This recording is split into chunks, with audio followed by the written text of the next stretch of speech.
Hello, America and world. You got the Morning. American Awakening Squad coming to you from all around the U.S. We got a great show today. Some terrific music to kick us off, some terrific music from Nashville to close us. In between, we've got Joy Beth Smith, the wonderful Joy Beth Smith, who makes every single show better. And wait, see, so for those of you on the live stream and not on pod, Marissa is pointing in like sort of Brady Bunch like fashion to the person next to her. Hi, exactly. Fantastic. Yes, it's fantastic. Yes, well, Joy Beth Smith makes all shows better. That's a rule. That is a cardinal rule, a principal rule of the universe, like gravity and all that. So to get us going, we got JBJ with a little house worship music. Bring it to us, Josh Jacob. All right. Thank you, John. Okay. I'm going to sing a song that I just picked about 5 minutes ago because I had a hard time picking a song this morning for some reason. And so, this song is called The Desert Song. And it's literally, that's what it is. Being in the desert life and looking on the promises of Jesus, that's who we hope for, who we hope in. So here it is. Yep.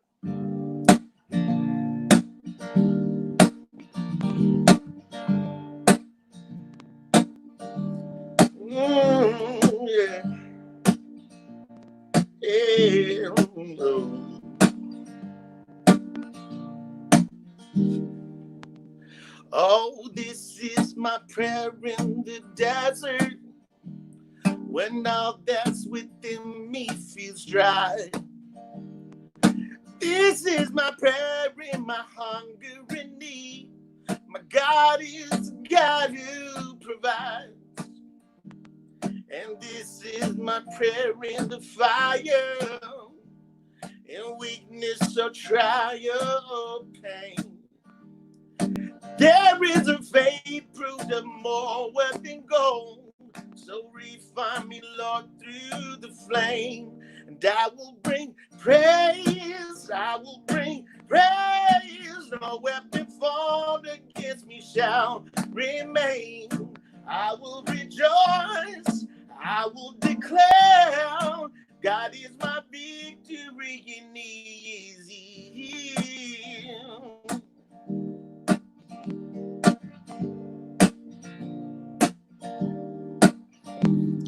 And this is my prayer in the battle, when triumph is still on its way. I am a conqueror and co-heir with Christ, so firm on His promise I'll stand. I'll bring praise, I will bring praise. No weapon formed against me shall remain. I will rejoice, I will declare, God is my victory and He is here. He is He. All of my life, in every season, You are still God. I have a reason to sing.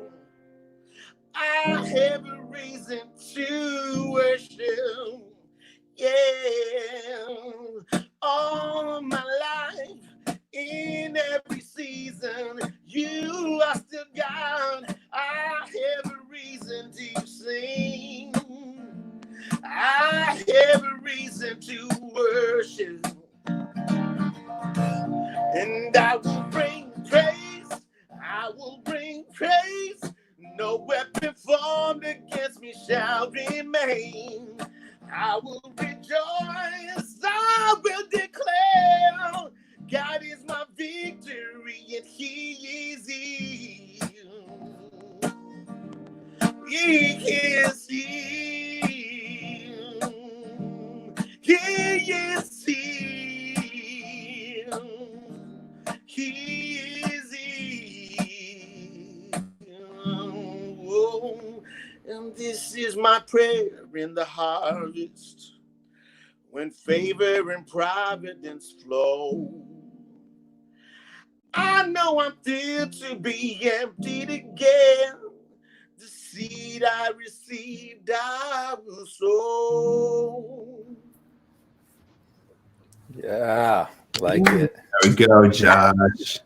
Love it. Love it. Love it. Love it. As always, when I skip a show, it feels like I've been gone for like a year. And in fact, I was with this group Friday, but it's homecoming every time I'm back here. So I missed one show and I feel like I've been gone forever, but man, is it good to be home with you all. JK, reunited, and it feels so good. good. We're all back together, y'all. I love it. I love it. I love it. I do feel that. I feel that. Who was that again? Was that Peaches and Herb? Peaches and Herb. There you go. Kicking it old school there. Old school. Pastor Joel, what do you got for us in the Daily Dose? All right. I got to say, Josh, I love the line in that song, while triumph is still on its way. I mean, man, what a strong, hopeful lyric that is, that the triumph's on the way. I can't stop thinking today for your daily dose about salt and light. You know, the words of Jesus in Matthew chapter 5, where he talks about you are the salt of the earth, you are the light of the world. And, you know, this is a phrase that if you're a Jesus follower, you've heard this probably a whole lot. But something really struck me about it this last few times I've been looking at it, which is that the only thing Jesus is really calling for in being the salt and the light is for the salt to be fully the salt and for the light to be fully the light, not to be something else. He didn't ask the salt to be pepper. He didn't ask the salt to be, you know, Lowry's seasoned salt and you have all the other stuff in it. Just be the salt which preserves and flavors. That's what salt did in ancient times. That's what salt still does today, that we preserve and we flavor. Sometimes we miss that part as Christians. We flavor the world that we're a part of. And then the light, he says, just don't put it under a bushel. When it's on a hill, a city that's on a hill that you're approaching, you can't miss it because it's just there and all the light is shining. And in the same way, he says, you know, why would you put your little light under a bushel, under a barrel, under a basket and cover it up so that no one can see it? All he's saying, he didn't say be something else. He didn't say be some other kind of thing. He said, be light and let it shine. And so I hope that's a good encouragement to you today, that part of what we can do is to discover who God has made us to be and be fully that in him. And that's my encouragement for you today. That's your daily dose. Back to you guys. Really like that, brother. And it seems like a word of release into Marissa's freedom, right? Come on Right. now. Yep. Come on now. All you have to be is who you actually are. Yeah. That's right. I love what you said about, like, it takes the pressure off. Mm-hmm. Now, granted, there might be a lot of forces coming against you to try to keep you from being you. So I can understand that. But you can get into that place of freedom. You don't have to be anybody else. Yeah. Just be you. And we play that comparison game, right? Like, especially in Christian culture, we look around and we say, well, I'm not like so-and-so. I wish I was more like Michael Todd. I wish I was more like, you know, Carrie Job. I wish I was more like, pick your favorite author. Like, no, that's not, you aren't called to be like that. You're called to be exactly who you're supposed to be. Amen. I think one of the things that I struggle with here is figuring out like what the place for growth is, because there's like being unashamedly you, and then there's actually you should work on that, you know? And so I always struggle. Like, I don't know if, like in dating, I don't know if I'm being too much of something, you know, or if I like, if there's something like an expectation I have that's too high or whatever. Like, it's hard to know what about me is worth embracing and owning unashamedly, and what about me is like worth curbing. We talk about that all the time. I think about that nearly constantly, every minute round the clock. Unfortunately, it's my curse to think about that, or it's my blessing. I'm not sure which, but it feels more like a curse. But the idea that we're expressing is not that there's not movement inside you. Of course there is. There's tons of movement that's supposed to happen. But the movement is toward you becoming who you actually are, a real version of Joy Beth, right? And so that's what we're talking about. It's you know, it's less the figuring out of like you know, it's less the should I grow or should I not. It's more like which parts of this is growing into the true Joy Beth, which parts of it is like, okay, that's just kind of extra baggage, and you know what, that's just something else, not something I'm actually supposed to move on. So, is there any tips for like discerning between the two there? Well, I would go back to we talked a little bit earlier in the show about Richard Rohr. I think he talks a lot about, and he's controversial in certain circles, but I think one thing that he nails is this idea that part of the work of God is to let the false self fall off, and one way we can identify the false self, the part of us that is not actually the true us, is basically by the fruit. That's what Jesus said. So like, every time I do this, bad fruit comes, and it may not be awful fruit, but it's like, just like a little bit of I don't feel good, or something happens with a relationship or whatever, and say, okay, if there's bad fruit coming out of that, it's probably not the whole person of who God made me to be. So that's one thing that I look for, is like just fruit, and then let that stuff go. And another tip on that, Joy Beth, is again, for somebody who's only been thinking about this for like 400 years. Oh, it's only been 40 years, but it feels like 400. Is the idea of there's nothing wrong with the falser version of yourself. I mean, it works for a while. I mean, it's the best you got, right? It's like not, it's not a bad deal. The striving person like yourself, an honorable, earnest person of faith who's living in faith and hope and love, which you do. Like some parts of it's not the real Joy Beth quite yet, but the fact that it's not quite who you're going to be doesn't mean it's a bad version of yourself. It's not like bad versus good. It's more less true versus more true, and it's just that's just the whole journey of a lifetime walking with God, and you're figuring it out. We're all figuring it out. That's all the great stories are about that, right? All the great out and back stories, right? And they're all about like going out there and taking it on, but eventually you got to come home to your truest self. And so that's why they're great stories, the Odyssey and Frodo Baggins and on and on and on, right? They're all great stories about like actually becoming the version of ourselves that we're supposed to be, and they're epic because they're for everyone and every human being in history, some version of that. So that's good.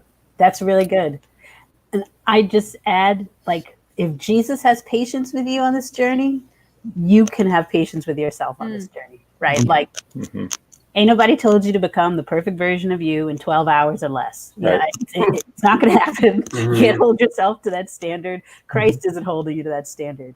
So, like, if he's willing to walk you into, a new place, then you should, be willing to, like, hold and love yourself as you're walking, as you're being walked into that place, grace for yourself. That's good.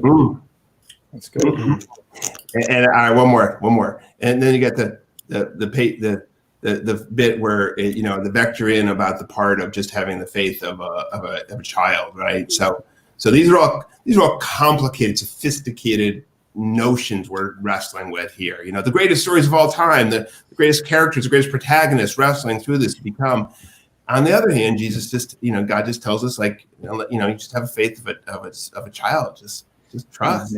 And so man, it's a lot of vectors in on this question, but Marissa's word about patience and grace and the notion of we're just trying to let stuff fall away and be like a child, and Joel's word about taking the pressure off. It's all good. So, all right, Jeff. Now you just come in on top of this. You're just gonna like, whoa. I'm not even. I'm skipping. I'm opting out. Here's what I'll do. Here's what I'll do. The something to chew on will just be part of this conversation. So we're not. I don't even know what I was going to say anymore, actually. But the only thing I would say is I'm just getting my mind blown, because that is, Joy Beth, probably one of the more. Yeah, I think if you really sit on that question, it actually makes your brain explode, right? Of how do you navigate that? And I've been loving listening to you guys' answers. The only thing I would say that I've, is David Benner. He's one of my favorite spiritual thinkers in this kind of topic of spiritual formation, self-realization as it, is engaged in Christ. And he really talks about the paradox of how, knowing yourself more, while also knowing Christ pulls you outside of yourself and into him. And like, I can't even explain it in 3 minutes, but there is a difficulty about that feels paradoxical, but is the way that it does seem to play out well, and he kind of calls it like a symbiotic DNA relationship, right? Like the double helix, where, keeping your face on Jesus more and more and kind of pulling yourself off of yourself, while also like does this something where it radiates into like self-awareness, and so then you're more attentive and attuned to yourself of what is like what Joel was talking about, what really puts me in a space of good fruit or flourishing and what doesn't. So I don't know, but I love this conversation. I think it's a needed conversation. The only thing I'll say too is we do have to be careful. I mean, no one's saying this on here, but I'm talking about to the people listening. I think our culture's view of self-actualization and self-realization is eerily close, but eerily dangerously off from the scripture's view of self-realization and self-actualization, right? I think the more we get to know Jesus, the more we become like him, which then weirdly allows us to become more our true self, when the world kind of wants the kingdom without the king, right? And that's just not possible. And so I think that's something we always have to be navigating into is there will actually be a corrosive, almost animalistic self we become if we believe that we can find our true self within ourself, because I think that's denying our own image, because our image is found in Jesus, which we reflect as we worship him. Getting all deep and dense. I don't know if that's a response. I don't know what I just did, what I just said, but hopefully it's something to chew on. So there you go. That's what I got. I was just listening and loving it. That's awesome, Jeff. Seriously, that's magnificent stuff there. Mhm. And interestingly enough, as regular listeners out there know, regular viewers know, we have a morning prayer call every day, the core American Awakening Squad, along with leaders from around the country. And we discussed that exact topic, Jeff, on the call this morning, because Look at that. Joel was trying to roll out, this good word, and somebody in the group heard it as, "Hey, I think what you're saying is self-actualization," and Joel was able to clarify. No, we're saying the same thing by different words. We know that ultimately, your yoke is easy, your burden is light, and we're only becoming that true version of ourselves when we are truly, yoked to the one who is our creator, and our maker, and the lover of our souls.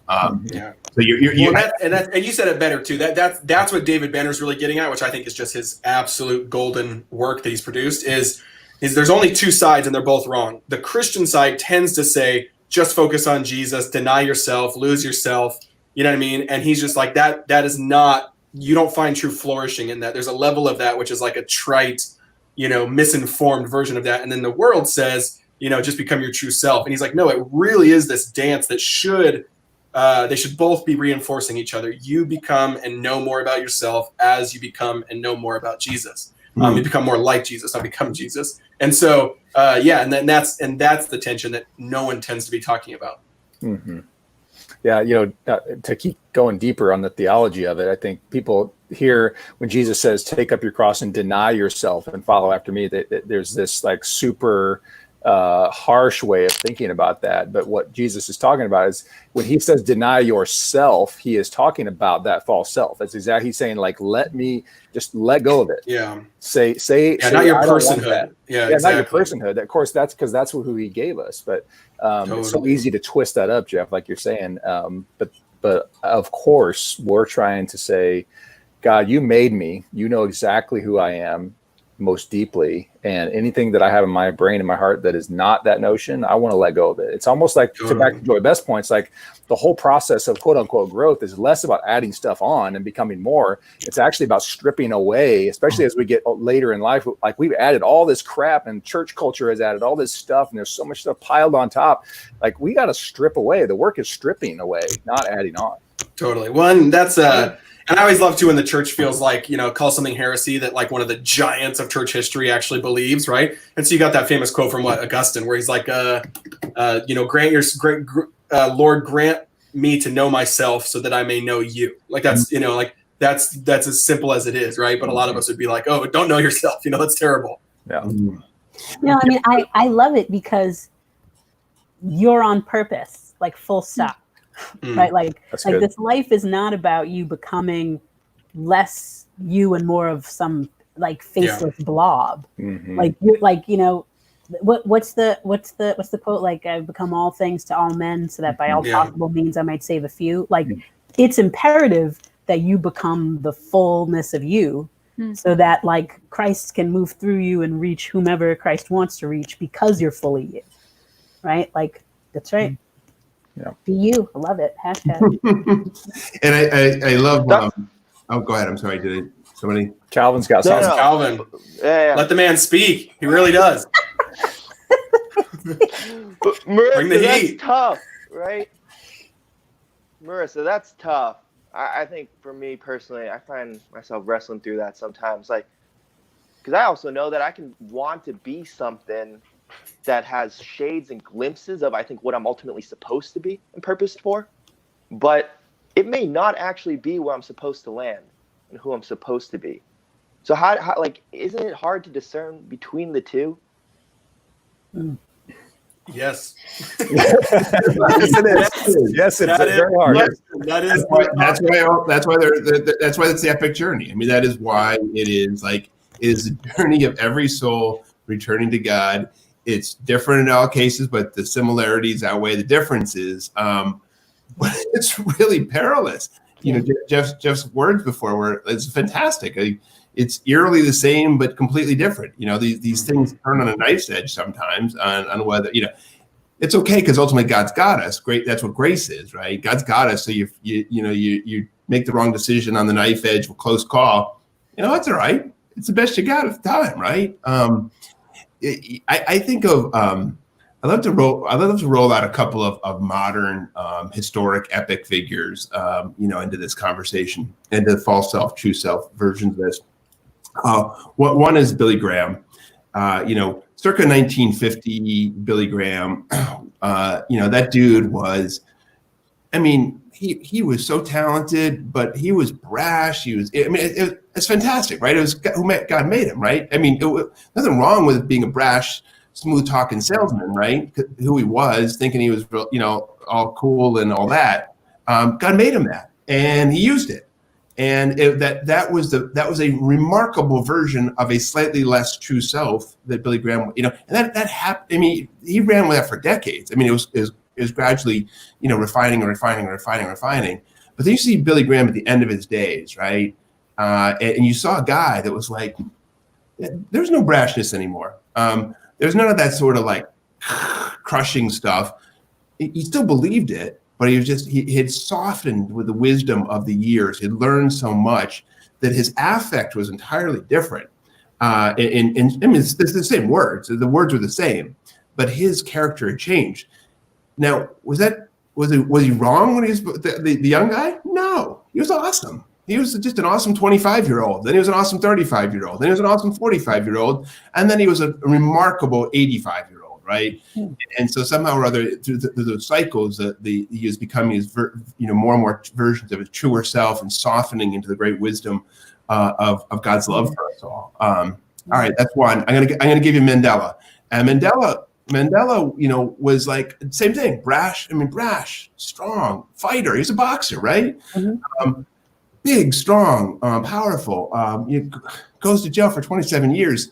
He comes out a different man, and the guy that went in wouldn't have been able to come out and unite a nation because the brashness that had turned into strength, had turned into an iron will. But came with a softness and understanding that people were, genuine. Now, it wasn't that he wasn't saying those words earlier. He was. Mm-hmm. He'd become a different character. He'd become a different person. Mm-hmm. And so the earlier version of him, the slightly less true self, was a great self. It just wasn't the version that eventually God rolled him into. So anyway. This is really fascinating. This feels like, I don't know, JK. It feels like a book in here somewhere. He took us into an entire episodic topic. It feels like this whole, because it actually it feels like it encourages that question of Joy Beth, like that when you don't have perspective because you're just in your like when you're in your 25-year-old mind, you're thinking one way. When you're in your 45-year-old mind, you're thinking another way. Like this whole perspective of a life's journey towards God. And that, you should give yourself grace because you're never there yet. Mm-hmm. Always becoming. Yeah. Being all in and trying your hardest, but it being okay either way, something like that. I don't know. I think that last part is the hardest for me to absorb most days. But it's okay either way. I want to achieve and I want to get better and I want to refine. And so it's really difficult for me to understand that like it's actually okay if you're on that knife's edge and you made the wrong decision. You know, like not even just permissible, but like it's fine. It's fine. You know, I don't understand that as someone who loves black and white and despises gray. I don't understand how I can actually be completely and fully loved is exactly who I am. And also in 20 years from now, when I become a more true version of myself. That's good. Hold on. And I seem to be asking questions that people already answered, or like you guys don't have the answers for. But is it fine? Which one is it? Those are two opposite things. Like no. Like do you? And we already answered, or we haven't? Is it actually fine? Because like you can miss out on things, right? Or can you miss out on things? Like if you make the wrong call. What did Martin Luther say? Calvin, it's a quiz. What did Martin Luther say? I don't know, John. But I'm asking a bunch of questions, so like, yeah. So Martin Luther said, and it cuts right to the heart of this. Sin boldly, being like the best version of yourself you got in a moment. I mean, he didn't mean like sin intentionally. You just go out there and go after it, right? It's the best. It's your best self you got, but embrace God's grace more boldly still, right? Yeah. I mean, it's all we got. I mean, there's no option. The option is to like go with the best version of what you think is right in a moment, consistent with trying your very best.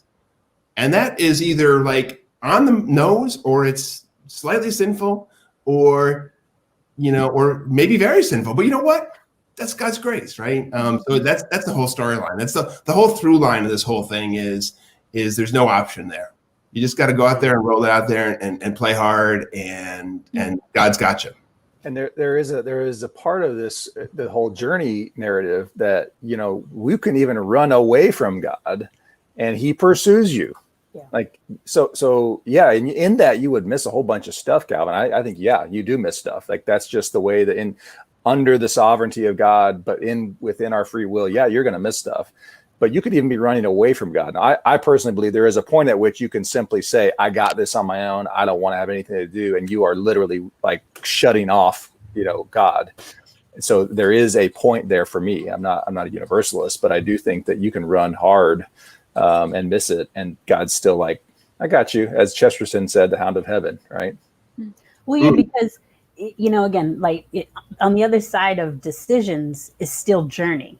Mm-hmm. Right. Like it's like, you go this way. All right. Maybe, and I loved a choose your own adventure book when I read it. Yes. But it's like, it never stops. Like your journey with God, which is fundamentally, ultimately known because He's at the beginning, He's at the end. Like He knows it. You might not know, but He knows it. So like, sure, you miss stuff here. I guarantee you there's going to be a whole bunch of other stuff there. Maybe you didn't want to encounter it, but you'll encounter it. But either way, there's the journey towards Him. The journeys are all going the same way.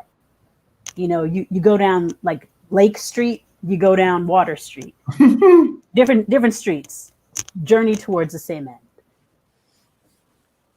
Calvin's not buying that. He's not buying it. That's okay. That's all right. That's okay. Right. I think part of the reason I'm not buying it is because like, I think actually the reality is that we can fool ourselves thinking we're pursuing what God wants, but it's actually what we want.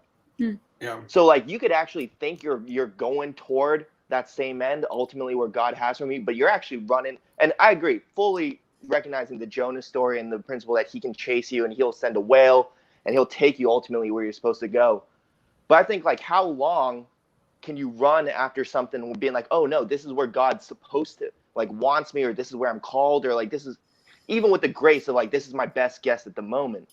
Like I think very often we can be running so convinced that like, God, you're gonna get me and this is ultimately for you, when it's not really. And so at what point are you like, okay, you're just running your own direction. You can tell yourself what you want, but you're still going in your direction. I think that's a little different. That's a little different, right? Than like Saul. Because he legit was like going after what he thought was the way of God. Like if your heart is after God, I don't know that it, maybe it doesn't, I don't know. I don't know what God's telling you. But if your heart is after God, He will take somebody who is murdering Christians and make them transform their life into somebody who's now one of our pillars of faith. So like, I'm not talking about like you lying to yourself. Yeah. Or you like you trying to obstruct or like manipulate or whatever. I'm talking about if your heart really is after God and you just kind of see things in a different shade. I serve the God that'll change the shade. But I think it comes down to, like, Paul's a good example. It comes down to his obedience once revelation was there, and that's the key factor, right? Like, if he would have hardened himself, well, I mean, how insane would he have to have been to be knocked off a horse, blinded, you know what I mean, given a fresh revelation in the first person speech of Jesus, you know, to be like, nah. But people, you know, there's people disobey all the time with revelation, and that's the issue. I think there's a tension in scripture a lot of us don't wrestle with, where more progressive Christians can kind of go on the side of just like, oh, do your best, it'll end up fine, right? Generally speaking. But to me, we do see in scripture that is supported by, texts like, there's kind of like sheep that we don't know about. There's clearly the principle of God. There's clearly the principle of God judging based on what the revelation you do have. So if you don't have a full revelation, then he's going to judge you accordingly, not based on what you don't have. So there's that. But we also see tons of texts about, just the straight lineness and the judgment and the truth being, more bullseye and sniper like. I almost think about this example of, like, I heard a long time ago of, like, if you, like, imagine if you have a, like Alyssa, right? Brown hair, dark eyes, whatever. And what if I go to her and just say, Liz, I just love you so much. You have the most beautiful blonde hair, the most beautiful blue eyes, and you're just gorgeous. She'd be like, would she feel loved by that? Probably not. She goes, you're not accurately even describing me. That's not me. You don't love me. You love something that you just described that's literally not me, right? And I think that also gets a lot of people into trouble because, if you just have enough fervor or love in your heart for God, then that's good enough. Well, no, he's not blonde hair, blue eyes. You're not describing him correctly in the person and work of Jesus. So that has to be dealt with too, that there is an actual concrete way that he is seen, and that's in Jesus. And if those can't stay together, then I think we get in trouble. You know what I mean? But that's just my 2 cents. That's awesome. Yeah, I think Calvin, I love you bringing this version of it. For people who are on the pod, you will not get to experience Calvin's face right now. He's just mugging, rent in like deepest thought on. But I love you bringing this energy to this topic, and being a sufficiently old guy that I've seen a lot. We all have dimensions of ourselves that are characteristic of the sort of thing we're prone to, right? Which is also greatest strength, greatest weakness. Mine is that I'm always trying to figure out, how the big story works and how I fit in it, and I can never give myself a break about that, right? So that's just like, it's a 40-year, as I said, process, which on the one hand is blessing and on the other hand is curse. It's just both at the same time.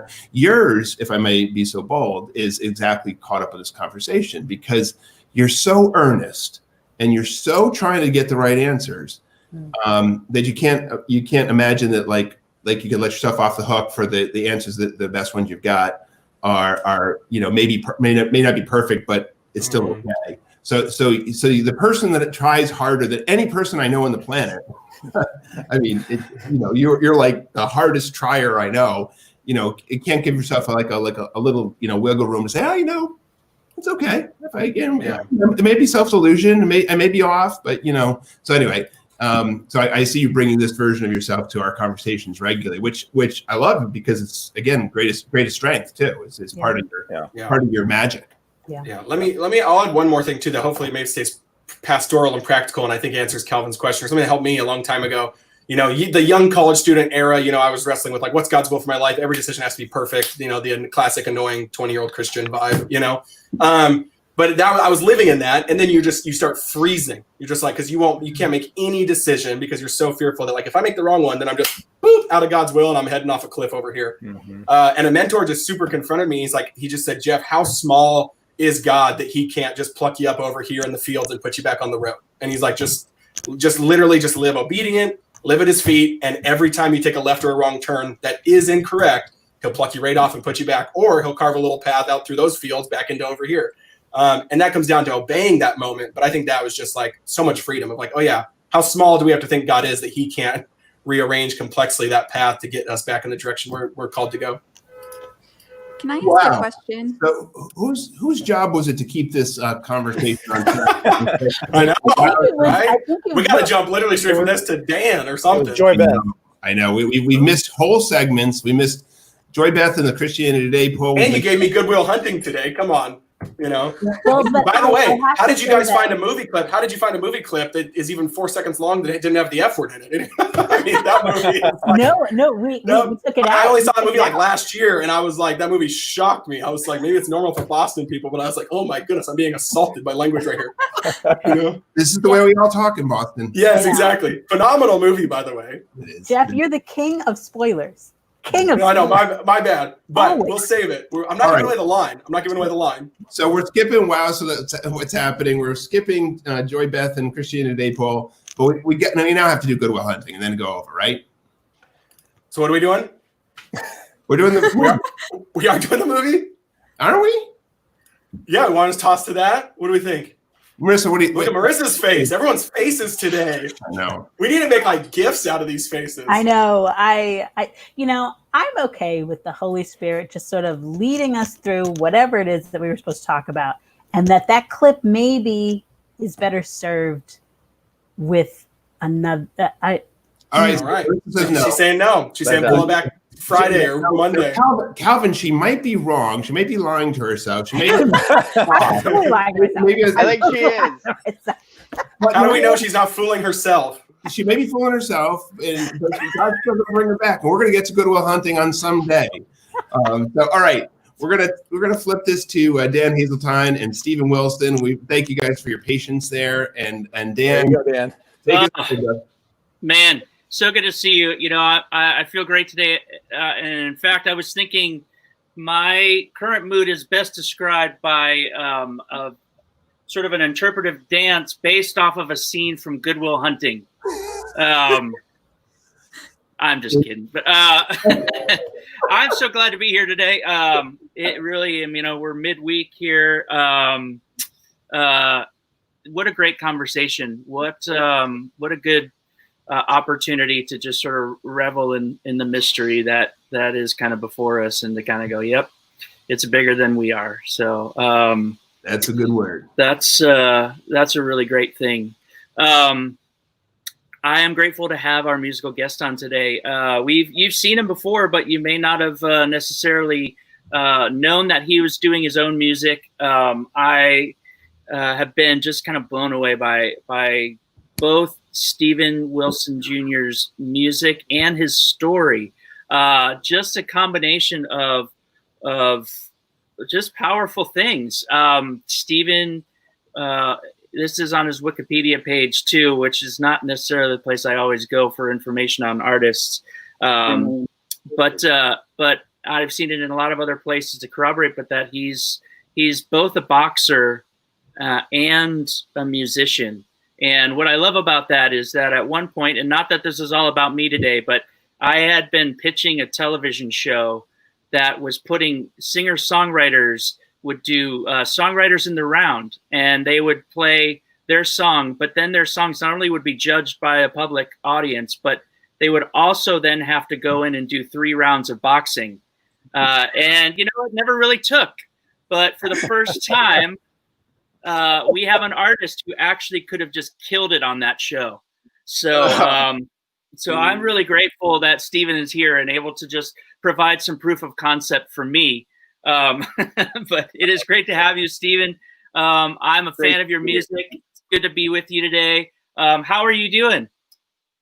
I'm great, man. Just hanging out here in outer Nashville, Tennessee with the fam. It's hot as all get out here, so I'm hanging out indoors. I think the last time I did this with Lee, we were outside, so Yes. we're staying in the AC today. But yeah, man, I'm doing good. Trying to keep my boxing chops up while during all this COVID madness. My boxing gym has been closed down intermittently, but it's back open now. But there's a bunch of complexity into getting time, allotted for the gym and stuff. But I'm teaching my stepson Henry the ropes as well. I really love that concept, though. song fight. What would you call it? Song fight? Yeah, I was just going to call it Writers in the Round, but I don't know. We can call it something else. So you've heard it here first. It's in development now. No. Yeah, because most songwriters, they wouldn't do very well in the boxing ring. I think they would probably be tired out within a round. So right. I mean, there's a few athletic types, but boxing is definitely like its own thing. If you've never done it before, I've seen like really fit like football players try to do 3 rounds on a heavy bag and almost pass out. So yeah, it utilizes muscles you didn't even know existed. Yeah. Well, and I think that's a great kind of segue. I was thinking about like what is the trifecta in terms of that idea of rounds, and you need to just put bartender on your list, and then I think you've got rounds covered. So, I got bartender. I was a bartender, so I do have that. You're done. See, you're in. We've done it, ladies and gentlemen. On our show today, I just want you to know we've hit the trifecta, and I'm excited about that. I love it.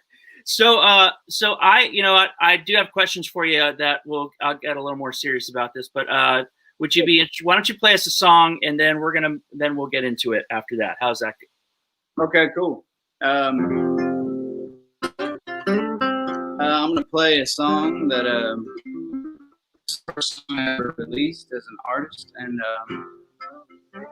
it's a little bit biographical about just kind of little small town that I grew up in and kind of the lifestyle that I was privy to. It's called The Devil.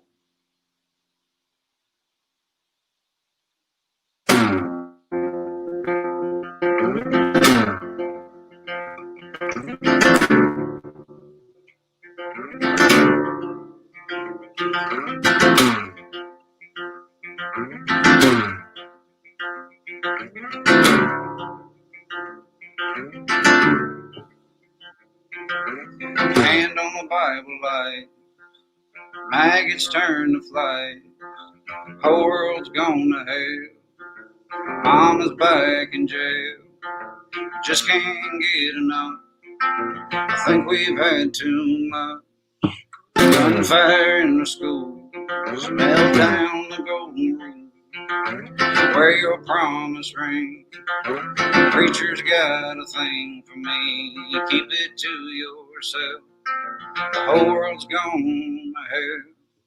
A snake will crawl the earth to shed its skin, to make more room for the poison, and the filthy rich will rob you clean, till you raise your voices, and the louder one above the rest. Come and sell the rebel, there's one you know and there's one you don't.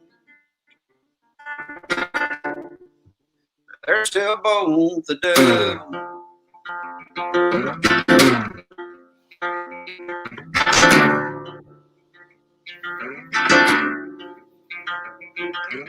Work hard for the man, spare the rod, hell use your hands.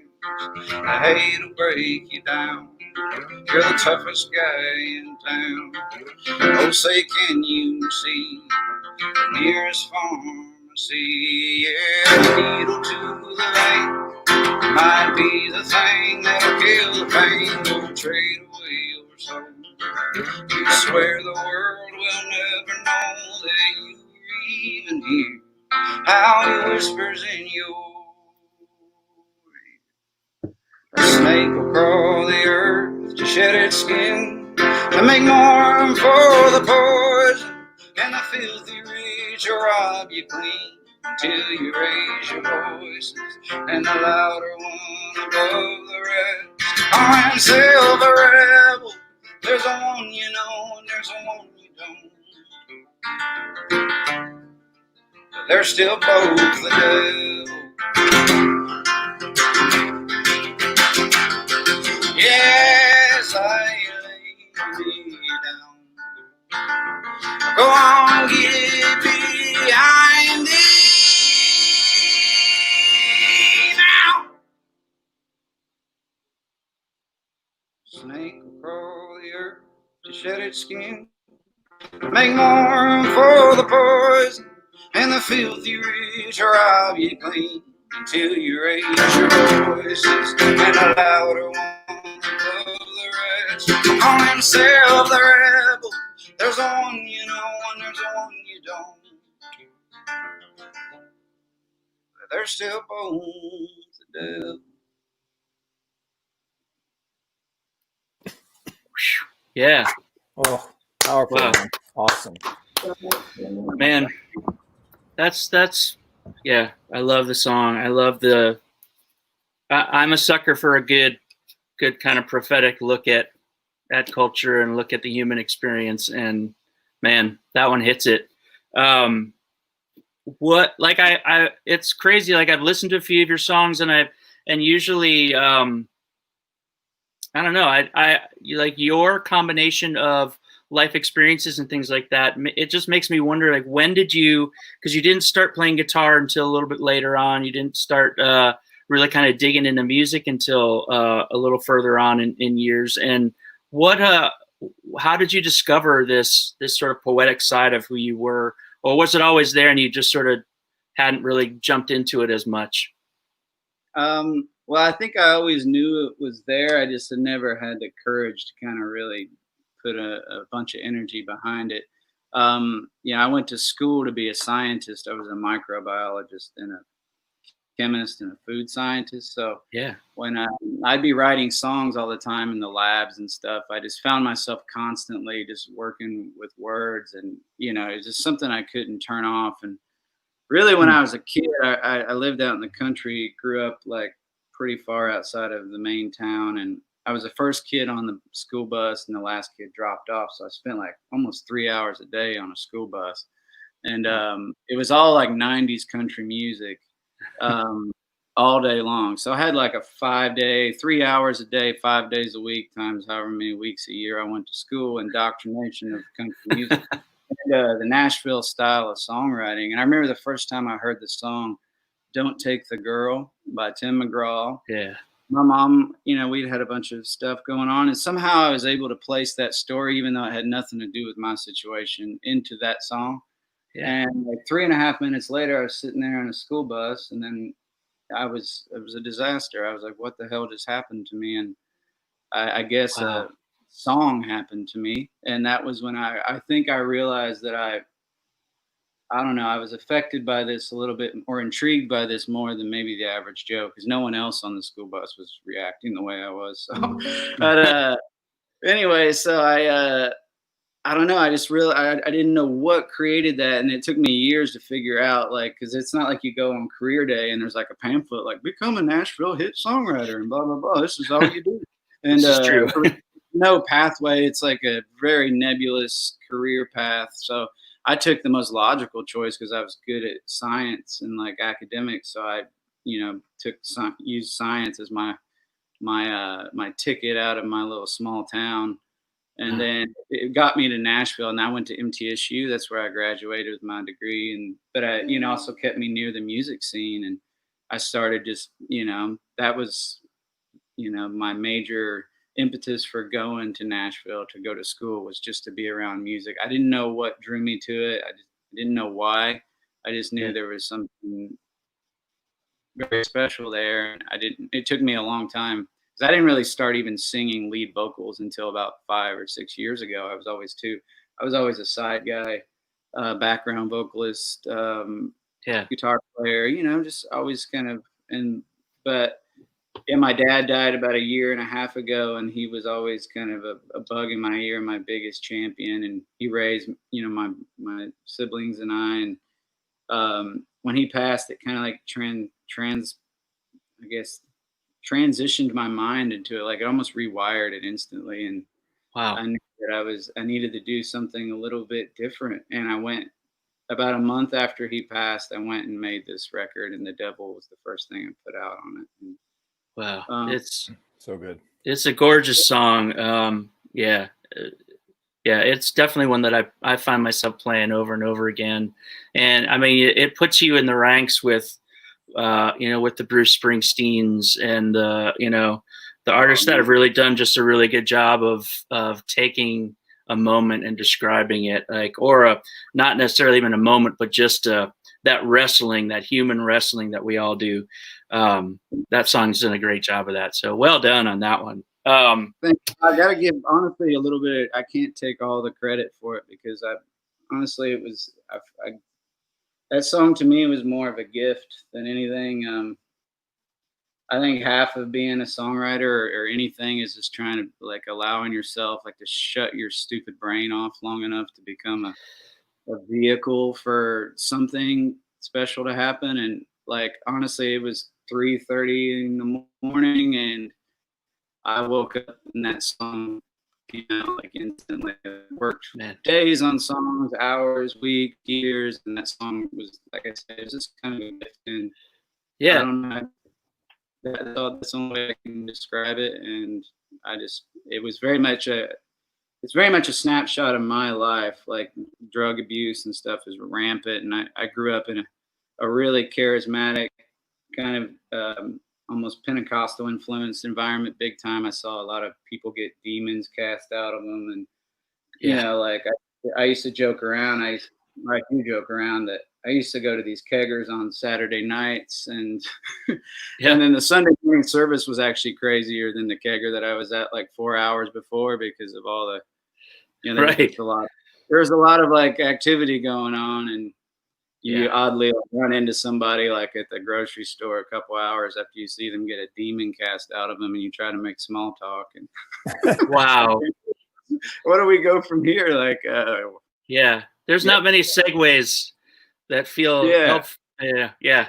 So what are you getting? Like, Pop-Tarts. Oh, you like blueberry? That's cool. That's good. Yeah. Oh man. Yeah. Well, I sorry. Go ahead, man. No, I'm done. No, I love it. I felt like I saw the devil, honestly, more than God growing up, and because that was such a focus on it. It was more the darkness than the light, and it took me a long time. Honestly, I had to get outside the church before I discovered, I don't know, the other side of the spectrum. Yeah, I think that story resonates with a lot of people.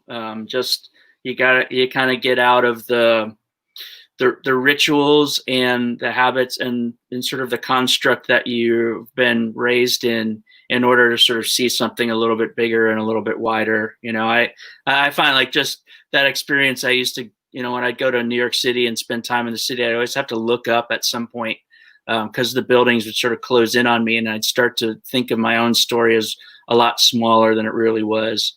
Yeah, but I think you're right on that, and I think you're a great observer of the human condition, and a great way you describe it really well. So thanks for stepping into music and doing that, and just doing the work of getting out of your head. As a scientist, you know, there's a lot of cerebral work that takes place, and it's probably hard to get from your head down into your heart and then let songs out like you described. Sometimes it takes a 2:30 in the morning or a 3 in the morning to wake you up and get a good song out.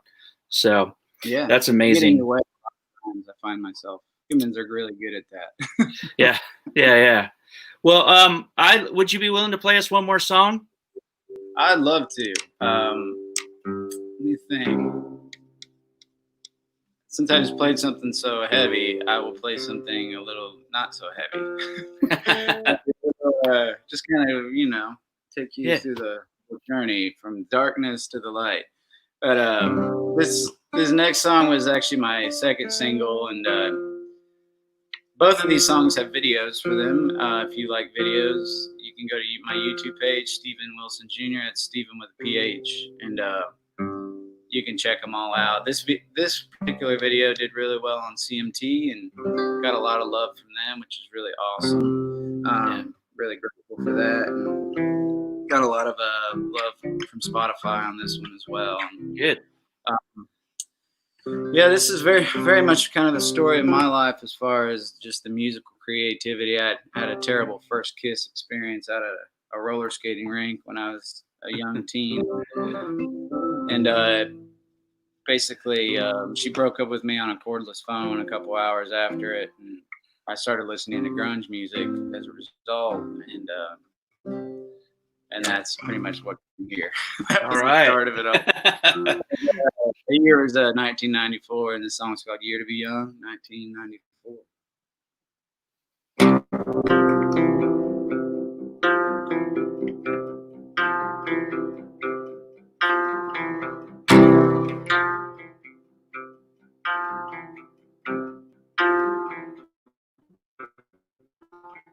I must admit I felt the flame, Kurt Cobain, a Fender Mustang. Can you believe right? This is your pain on.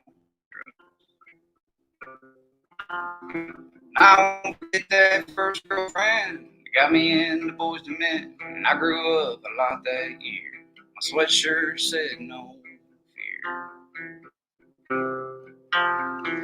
My life was a stereo, and it was everything. First one in line for the last chance with Mary Jane. Hiding in my headphones, laying on the bedroom floor. 1994.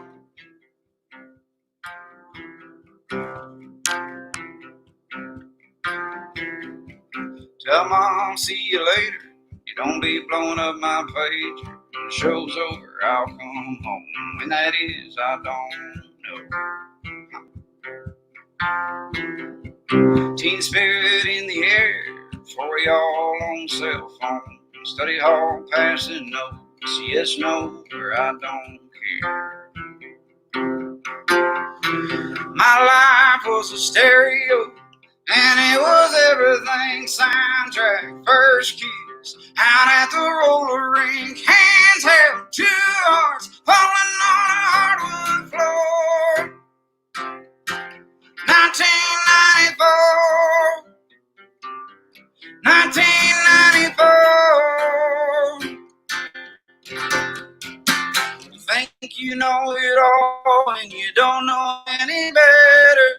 You tell yourself you're gonna live forever. The fire's burning and I'm still holding the torch from 1994.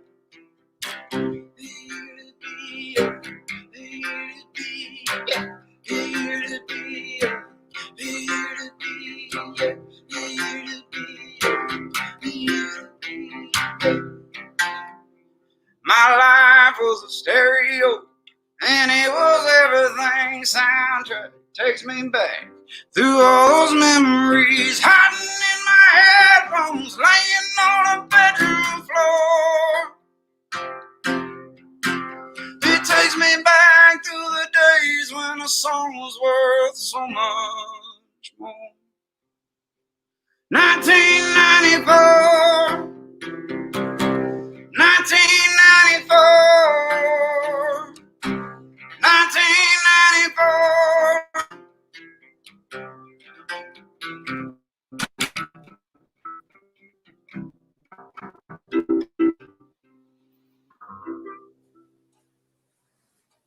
Yeah. Nice. Oh man, so good. Yeah, Thank you. man. 1994. That was a good year for me, actually. That was the first year. JAR's actually my band. We were recording our first album, signed a record deal in 1994. Wow. I'm so old. Good year. Yeah, but so you know, your song, obviously, just so good to hear.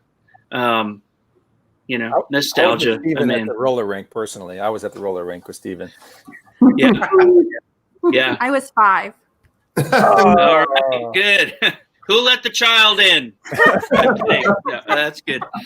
Great. Well, Steven, it's been so good having you on. You know, I'm just grateful that you were able to come on, and it's just, yeah, I'm a fan, and I can't wait to see what else you come up with, and watching your musical journey continue.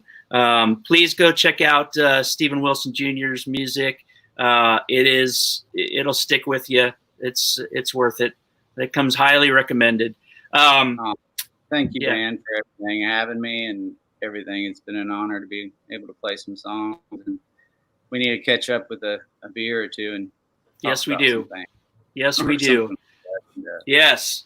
Definitely. We'll put all the framework around this television show, because I think people want to see songwriters hitting each other. I feel like it's going to be a thing. So let's do it. All right. We'll kick it back to you, JK. Thanks very much, Dan. Stephen Wilson, thank you so much for joining us. So grateful to have you. You're right. That stuff does stick with you. It's magnificent music. Good stick to the ribs type of stuff there. Thank you so much. Thank you, Joy Beth Smith, for being with us. We will give you your new platform next week rather than shorting you as we did this week, but we had a great conversation. Until we are with you all next, we want to tell you that God's got you. God loves you. We love you. We're thinking about you all. And keep fighting the good fight until we see you next. Bye now.